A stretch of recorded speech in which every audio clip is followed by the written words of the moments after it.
Dans un effort pour nier la papauté, l'école protestante enseigne que Pierre n'est jamais allé à Rome.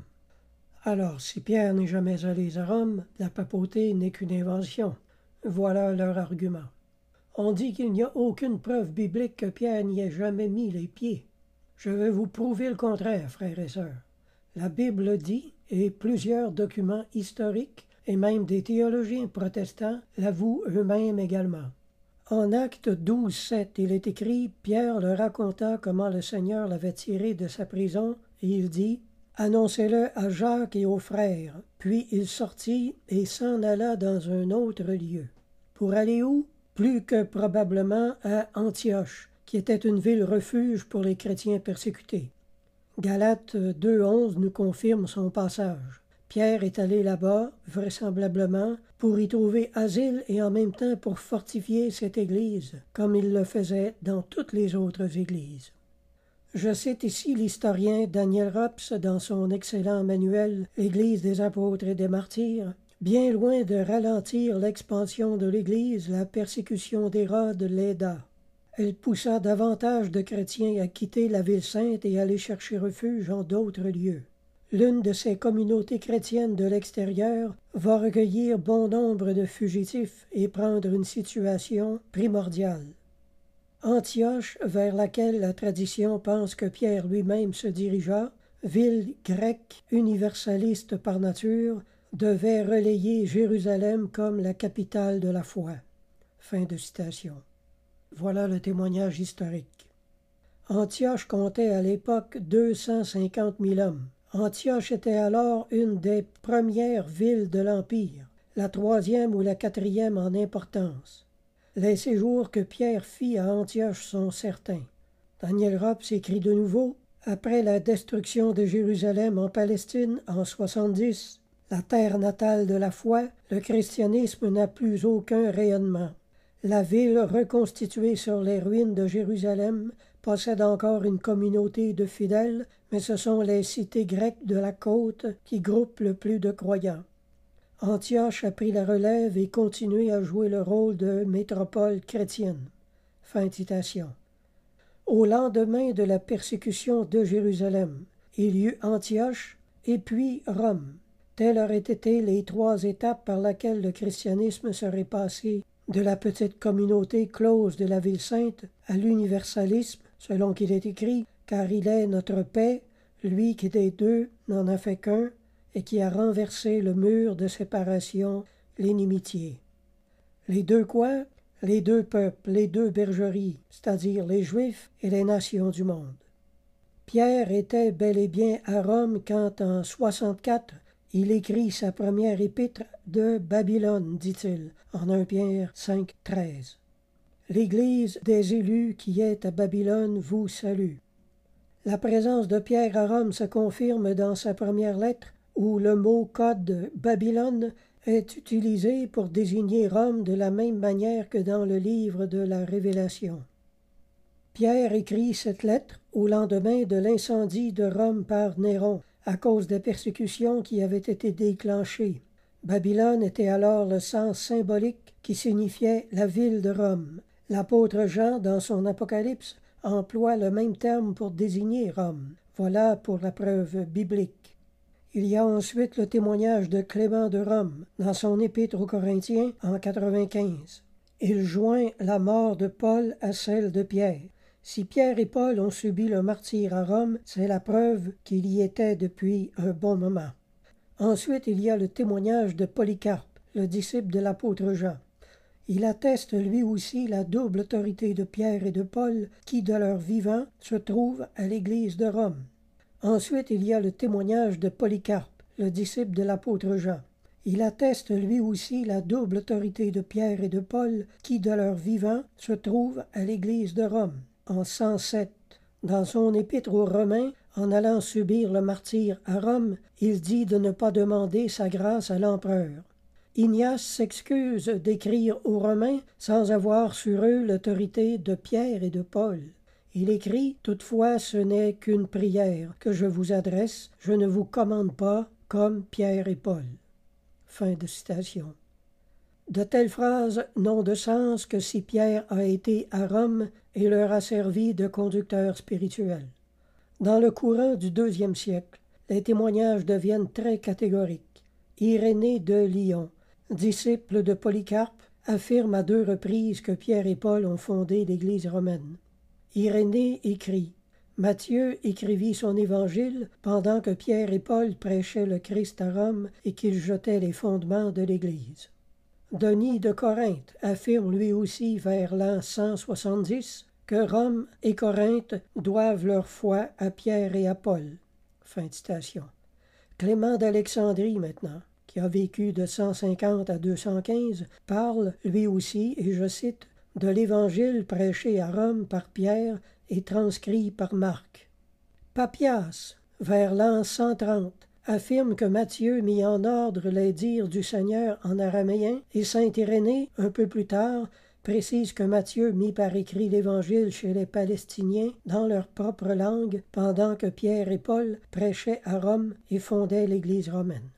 Daniel Rops écrit « Les 2 textes les plus anciens qu'on connaisse sont le fameux commentaire des sentences du Seigneur, où Papias, le vieil évêque d'Hiérapolis, qui avait connu les disciples directs des apôtres, assure que Marc résuma dans son évangile les prédications de Pierre en la ville de Rome. Il y a aussi la lettre de saint Clément, pape et martyr, 3e successeur de Pierre, et qui, s'adressant aux Corinthiens vers 95, parle nettement du martyre à Rome de Pierre et de Paul. D'autre part, des fouilles archéologiques ont prouvé qu'au cours du IIIe siècle, les chrétiens des catacombes vénéraient la mémoire des 2 apôtres. La question paraît donc tranchée quant au fait même du séjour de Pierre à Rome. Eusèbe place l'arrivée de Pierre à Rome en 42 et son martyre en 67. Fin de citation. Il y a aussi le témoignage d'Épiphane de Salamine, qui a vécu vers 315 à 403. Il écrit au sujet des premiers successeurs sur le siège de Rome, je cite, « Car les évêques de Rome étaient d'abord Pierre et Paul, puis Linus, puis Anaclet, ensuite Clément. » Fin de citation. Le document Liber Pontificalis est un catalogue des évêques de Rome, dès lors toutes les preuves de la papauté. Ce document renseigne que Pierre fonda l'Église de Rome, dont il fut le premier évêque, et où il mourut martyr. Pierre établit donc à Rome le siège de sa primauté. Il s'y donne un successeur, suivi de tant d'autres, sans interruption. Et 5 pères des premiers siècles ont dressé un catalogue des évêques de Rome dont l'exactitude généalogique n'a pu être contestée. Je parle ici d'Irénée, de Tertullien, de saint Épiphane, de saint Optat et de saint Augustin. Cette dynastie de primats a donc été universellement reconnue. Si l'on se réfère aux travaux de l'historien protestant Litzmann en 1927, la conclusion s'impose que vers la fin du IIe siècle, le fait était déjà fermement établi du séjour dans la ville éternelle du prince des apôtres. Tous les documents littéraires concordent. Un texte de Gaius, qu'il écrit vers l'an 200, qui a été cité par Eusèbe. Le fameux catalogue libérien, établi vers 235, donne la liste des évêques de Rome et qui sera poursuivie jusqu'au IVe siècle. Les lettres de saint Irénée, évêque de Lyon, vers 180, et de l'évêque Denis de Corinthe à la même époque. Saint Jérôme, au IVe siècle, dit que Sénèque s'éteignit en 65, 2 ans avant les apôtres Pierre et Paul. Alors on fixe généralement la date de leur mise à mort à l'an 67. Pierre subit son martyre à l'emplacement de la colline du Vatican, mentionnée sous la République romaine. Selon le témoignage d'origine, Pierre fut crucifié la tête en bas. Après sa mise au tombeau, on a disposé près de lui les corps de ses successeurs, de Linus jusqu'à saint Victor, décédé en 202. Quant à cette communauté chrétienne romaine, ce ne sont pas seulement les plus hautes traditions catholiques, ce sont aussi des libéraux comme Arnac, des protestants comme Litzmann, qui affirment que, et je cite, « L'homme qui a contribué à cette fondation imminente entre toutes, bien avant que Paul débarquât à Toulouse, ce n'est autre que celui-là même à qui Jésus avait confié le soin de diriger son Église, le prince des apôtres, Saint Pierre le vieux roc. » Fin de citation. Alors vous voyez, même les historiens protestants honnêtes et instruits avouent et confirment la présence et le ministère de Pierre à Rome. À Rome, sans doute, tandis que Pierre prêchait surtout dans les communautés juives, Paul travailla dans les milieux païens. Soldats, gardiens, courtisans même, leur action dut être parallèle et complémentaire. Il avait raison, ce graveur de médailles du IIe siècle, dont on a trouvé l'œuvre aux catacombes, montrant face à face le prince des apôtres et l'apôtre des gentils. Et il unissait dans le bronze ces deux hommes qu'une même foi et un même destin avaient unis. Des documents confirment qu'au temps de Constantin, l'on transporta les deux précieux corps de Pierre et de Paul en 258 aux catacombes de la voie appienne. De nombreux documents archéologiques ont été trouvés à côté de la voie appienne, une inscription du pape Damas, datant de la fin du IVe siècle, dit que le corps de Pierre et de Paul ont été déposés là. Encore une preuve historique, Pie XII, au milieu du XXe siècle, fait faire des fouilles sous le Vatican et on trouve la tombe de Pierre et plusieurs inscriptions qui le confirment. Eusèbe de Césarée, historien de l'Église et auteur de la chronique ecclésiastique, il écrit « Suite à l'incendie de Rome, Néron fit déclencher des arrestations contre les chrétiens. Pierre calcula qu'il valait mieux rester vivant pour pouvoir conduire l'Église que de mourir. Il se déguisa en mendiant et descendit par la voie appienne pour sortir de Rome. Il marchait quand il rencontra un homme qu'il reconnut pour le Christ. Pierre lui dit « Où vas-tu, Seigneur ?»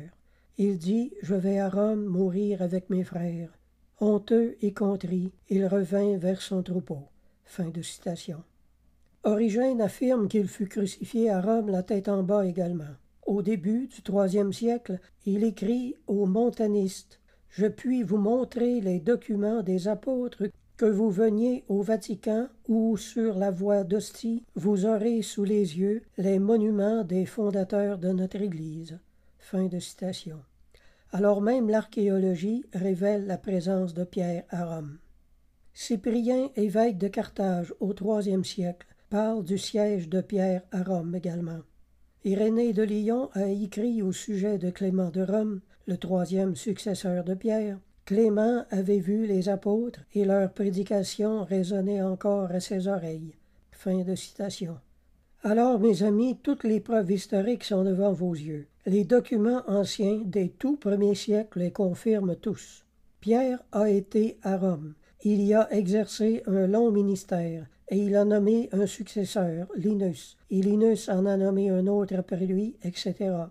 Tous les pères de l'Église, c'est-à-dire les premières générations qui ont suivi celles des apôtres, ont tous rendu le témoignage unanime de la présence de Pierre à Rome comme patriarche et évêque en chef. Le protestant dit « Oui, mais c'est écrit où dans la Bible? » Eh bien justement, quand je vous dis que la Bible ne dit pas tout sur tout, vous en êtes tous scandalisés, mais c'est pour ça que vous ne comprenez rien non plus. Après que le Nouveau Testament fut écrit, la terre ne s'est pas arrêtée de tourner, mes amis. Les choses ne se sont pas figées dans le temps non plus, et l'Église n'a pas arrêté de se développer non plus. Le Nouveau Testament couvre environ seulement les 30 premières années de l'histoire de l'Église. La dernière ligne du livre des Actes des Apôtres a été écrite en 64. Croyez-vous vraiment que tout ce que les apôtres ont fait ensuite, c'est de la gnognotte et que ça ne mérite même pas notre attention? C'est écrit où dans la Bible que tout ce qui n'a pas été écrit dans la Bible, c'est de la merde? C'est écrit où dans la Bible qu'on ne doit pas ajouter foi à tout ce que l'Église a fait après l'an 64? Vous croyez qu'après l'an 164, toutes les données historiques sont fausses et même qu'elles sont du diable? Mais ça n'a aucun sens, mes amis. Il y en a beaucoup chez les protestants qui croient cela. Il y a une semaine ou deux, l'un d'entre eux me dit qu'à la mort des apôtres, le diable s'est emparé de l'Église et en a fait une source de ténèbres pour toute la terre. Bon sang! Mais soyons sérieux, les amis. Qui êtes-vous pour renier ainsi toute l'histoire de l'Église? C'est pour vous qu'il est écrit, sachez avant tout que dans les derniers jours, il viendra des moqueurs avec leur raillerie, et marchant selon leur propre convoitise. Ils disent, depuis que les pères sont morts, c'est-à-dire les apôtres, tout demeure dès que le commencement de la création. 2 Pierre 3, 3, 4. Allez relire ça. Pierre prophétise qu'à la fin des temps, il s'élèvera une secte anarchique qui dira que depuis que les apôtres sont morts, chacun peut croire tout ce qui lui plaît. Et ça, mes amis, c'est exactement l'enseignement du protestantisme de la Réforme, qu'on appelle la sola scriptura, où chacun peut interpréter la Bible selon sa connaissance et selon son sentiment, et de rejeter tout le reste, et que tout ce qui n'a pas été écrit dans la Bible est à rejeter. Nous savons que l'Apocalypse de Jean, son évangile, ainsi que ses 3 épîtres, ont été écrits entre 90 et 93 après Jésus-Christ. Est-ce que ça veut dire que tout ce qui s'est passé entre 64 et 93 était du diable, comme vous dites, ou est à rejeter, parce que la Bible ne couvre pas cette période? Soyons sérieux. Et puis, après 93, est-ce que l'Église n'a plus rien fait de bien? L'Église est-elle glissée mystérieusement des mains de Dieu entre les mains du diable? Et ce sont les bêtises que l'on enseigne aux petits pasteurs dans les écoles bibliques et qu'ils transmettent ensuite à leurs ouailles. Mais soyons sérieux, les choses de Dieu sont sérieuses. On ne peut pas enseigner n'importe quoi. Jésus a dit de sa future Église en Jean 10, 27 et 30. Mes brebis entendent ma voix, je les connais et elles me suivent. Je leur donne la vie éternelle et elles ne périront jamais. Et personne ne les ravira de ma main. Mon Père qui me les a donnés est plus grand que tous, et personne ne peut les ravir de la main de mon Père. Moi et le Père, nous sommes un. Si tout ce qui n'est pas dans la Bible est du diable, alors l'Église elle-même est devenue l'Église du diable après l'an 64. Car c'est en cette année que se termine le récit de l'Église dans les Actes des Apôtres. Ce qui serait pas mal illogique, vous trouvez pas? Jésus n'a pas créé son Église pour qu'elle dure seulement une génération après sa mort. Est-ce que toutes les décisions de l'Église ont été du diable après cette date? Si oui, prouvez-le ou taisez-vous avec toutes ces bêtises une fois pour toutes. Alors que Pierre ait été faire du ministère à Rome, la chose est confirmée par l'archéologie, par tous les documents des pères de l'Église des premiers siècles et par la Bible. Alors que le seul argument que les protestants proposent, c'est que Paul, à la fin de son épître aux Romains, salue tout le monde de ses connaissances et ne salue pas Pierre. Donc, disent-ils, Pierre ne se trouvait pas à Rome, sinon il l'aurait salué. C'est le seul et unique argument qu'avance l'Église protestante. Mais la chose s'explique facilement. L'Épître aux Galates, où Paul traite Pierre d'hypocrite, a été rédigée en l'an 51 environ, et l'Épître aux Romains l'a été en 57. On pense que Paul avait encore sa crotte sur le cœur à l'égard de Pierre, et que c'est exprès qu'il ne l'a pas salué, parce que selon lui, il n'apportait pas la même doctrine et le bon évangile. On se rappelle que quand Paul est monté à Jérusalem la première fois, il s'attendait à ce que les apôtres déroulent le grand tapis rouge devant ce grand apôtre Paul, hein? Mais quand il a vu que Pierre le traitait avec ni plus ni moins d'honneur que les autres, son orgueil en a été profondément blessé. On sait, on le voit partout dans ses lettres, que Paul aimait la reconnaissance, qu'il voulait être reconnu par tout le monde. On le voit assez clairement quand il reprend sa revanche sur Pierre quand il est venu dans son église, à Antioche. Alors ça explique très bien pourquoi Paul ne l'a pas salué dans son épître. Dans sa lettre aux Romains, Paul s'adresse aux croyants de cette église. Il ne s'adresse à aucune des autorités. Ce qui est un peu étrange, on a l'impression qu'il veut passer par-dessus la tête des autorités qu'il y a là.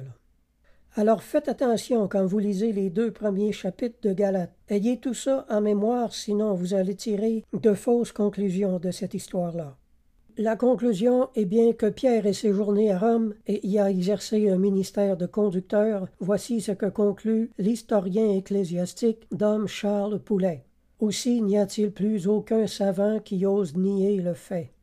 Même l'historien protestant Adolphe Arnac et docteur en théologie écrit Tout l'appareil critique avec lequel Bauer a combattu l'ancienne tradition est aujourd'hui tenu pour nul. » Fin de citation.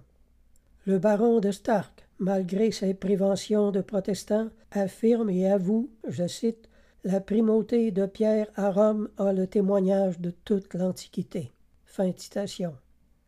Barzagne, un autre historien en théologie protestante, ajoute « Aucune tradition n'a plus de preuves en sa faveur. Parson convient également que nul des anciens n'a révoqué ou mis en doute la fondation de l'Église de Rome par Pierre, ni la succession des papes à son héritage. Enfin, il y a Pufendorf et Grotius qui parlent hautement de la primauté de l'Église romaine et de sa légitime hiérarchie. » Fin de citation. Ces théologiens protestants admettent eux-mêmes que le protestantisme est dans l'erreur d'attaquer cette vérité. L'historien Daniel Rops écrit encore que le prince des apôtres soit venu à Rome, qu'il soit même arrivé d'assez bonne heure, la chose est certaine. Qu'il y ait fait un très long séjour d'environ 25 ans, coupé par quelques absences, notamment des voyages à Jérusalem, il est certain aussi. De même que son martyre dans la ville, qu'il consacra par son sang, ne fait historiquement plus de doute. Fin de citation. Amen.